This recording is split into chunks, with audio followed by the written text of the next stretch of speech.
Hey everyone, welcome back. This is episode number 94 of Spectator Sports. For those new to Spectator Sports, like this video, subscribe to the channel if you haven't done so already. You can take a look at our Instagram and TikTok pages, and you can get clips from this episode on YouTube as well. We have a little playlist. The full audio from this podcast you can get on Spotify. All links are in the description, and let's get into another loaded episode. Over the weekend, we had a couple of shifts in the Steelers locker room, particularly their QB room. Last week, we knew that Russell Wilson is now being signed a bargain deal to take over as the starter for Kenny Pickett. And after it kind of set in that Russell Wilson was going to be the starter in Pittsburgh, Kenny Pickett didn't take that news so well. So he asked for a trade, and that later meant that he was dealt to the Philadelphia Eagles, who we'll get into a little bit later. But to talk about the Steelers, this left the backup QB situation wide open, and with the Bears, they decided to call up Chicago and take on Justin Fields. So this QB room gets a little bit more dynamic compared to years past. After the retirement of Ben Roethlisberger, the Pittsburgh Steelers have been looking for a quarterback for his heir apparent, and they tried numerous names like Mitchell Trubisky, Kenny Pickett, and even Mason Rudolph, but none have really panned out, hence the signing of Russell Wilson and the trade for Justin Fields. Now, Justin Fields didn't really work out in Chicago. We can talk about that a little bit later on the Chicago side of things, but I think the Steelers do get a massive upgrade. They get a veteran at quarterback with Russell Wilson, who has had experience. He hasn't had the best of years lately with his tail end in Seattle, and then also the last couple of years over in Denver, but still has something to prove. A motivated, a humbled Russell Wilson might be something to help out the Steelers organization, who's been bereft of talent at a quarterback position. Now, Russell Wilson, I do expect him to get the start for the first half of the season, and if he continues to play well, he will probably get a long-term deal with a team outside of Pittsburgh. But if he were to struggle, that opens a door for Justin Fields, because I think Russell Wilson should be looking over his shoulder. He was benched in Denver, and Justin Fields is that young, up-and-coming player that the Steelers are definitely looking at for the future. And it would definitely work out for both sides, that both quarterbacks could push each other in their pursuit of reviving their careers that have been derailed over the last couple of seasons. Now, to talk about the Kenny Pickett aspect, Kenny Pickett has been traded over to Philadelphia as the backup role for them kind of opened up when Marcus Mariota signed with the Washington Commanders. Now, this cost Philly a third-round pick. I think with Kenny Pickett, you get a passer who is unpolished right now. He has a lot left to learn. And with this new and improved offense with Kellen Moore at calling plays, I think that's going to help his career grow and move forward. He will have to sit, obviously. I don't think he threatens Jalen Hurts by any means, but definitely a curious move, because that is something that the Philadelphia Eagles have always invested in the backup quarterback position.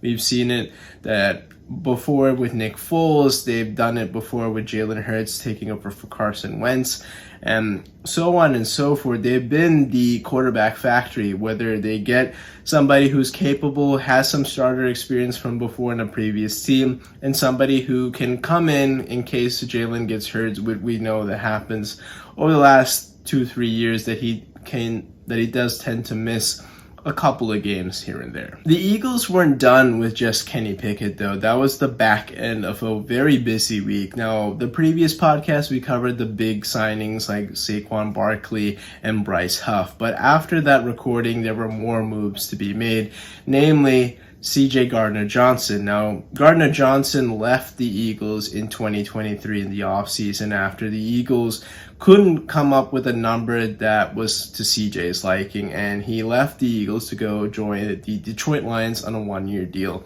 And we saw that both sides didn't really benefit from the 1-year breakup. Last year, we saw Detroit do well without CJ, but he was missing most of the year with a pec injury, and the Philadelphia Eagles greatly missed some type of physical, tenacious pressure or presence that CJ Gardner Johnson brings. That swagger, that trash talking ability, that physicality wasn't really there as the Eagles collapsed at the back end of last season.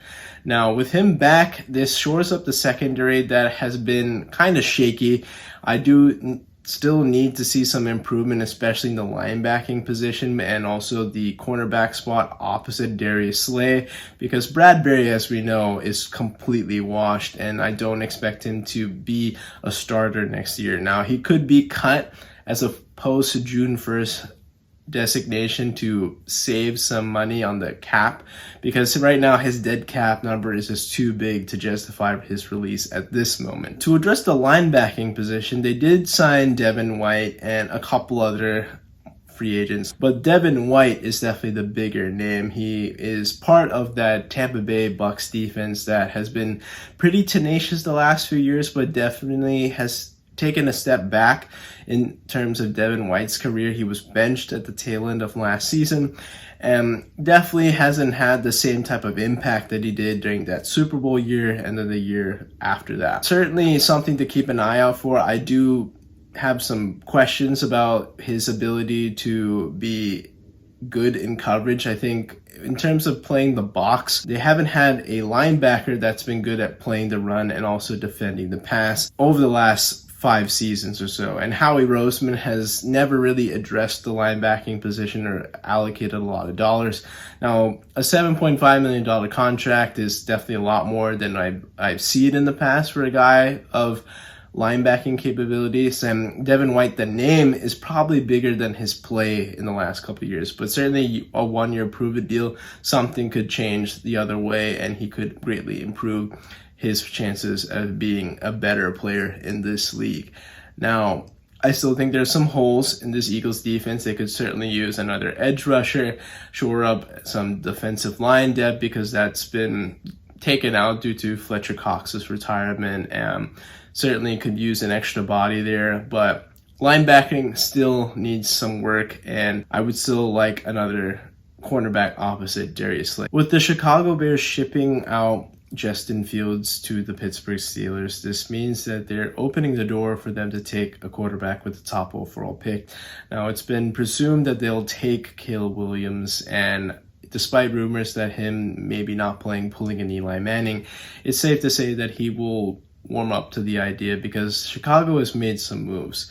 Compared to years past when they traded up for Mitchell Trubisky and then they traded up for Justin Fields, they depleted their assets, and with that, they didn't have the ability to develop those quarterbacks and get other pieces around it to help them grow.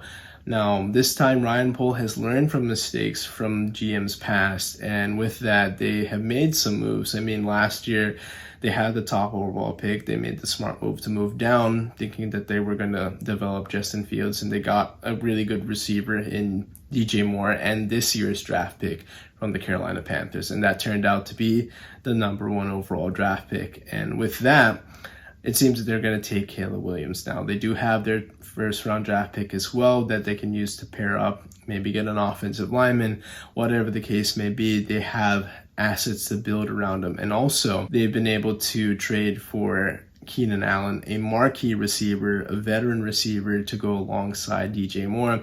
They signed Gerald Everett, who's been a solid tight end, to back up and get some tight end depth for Cole Kmet in case he gets injured, but that's a really good pairing right there. And they signed DeAndre Swift in free agency. Right now, defensively, they really have some pretty good pieces. The linebacking core is solid, and Jalen Johnson being re-signed is a great way to keep some stability in the secondary. Now, overall, in the grand scheme of things for the NFC North, Chicago still has some work to do. This is, I believe, still the Lions' division to lose, and Green Bay is no slouch at all. It's definitely assumed that Minnesota will be all over the place because their quarterback room hasn't been very clear. Now, they could move up with Sam Darnold as the only quarterback on the roster. It still has some moves to be left unsaid for them to judge them at this moment. But Chicago is definitely making some right moves in the right direction to help Caleb Williams, and I believe he is set up for a situation that not a lot of quarterbacks are usually used to at the top overall spot. In years past, when you are in the the first overall selection. You have a team that has many holes, and sometimes you overreach in getting the good quarterback prospect, which is great on paper, but then when he doesn't have an offensive lineman to block for him, then he gets injured, or he doesn't have anyone to throw to, then he throws interceptions, or he doesn't have a good defense and he gives your team a lead and they cough it up and you walk away a loser week in and week out. So Chicago is certainly set up for success after learning from past mistakes, and let's see what happens as the Chicago Bears try to compete in a very competitive division. Aaron Donald has announced his retirement last week, and he's been one of the best defensive players of the modern era. As a defensive tackle, it's extremely difficult to get pressure right up the middle, but he has revolutionized the position in an era where defensive tackles have been run stuffers and they take extra blocks. He's been taking double teams throughout his career, but still wreaking havoc in backfields, blowing up plays.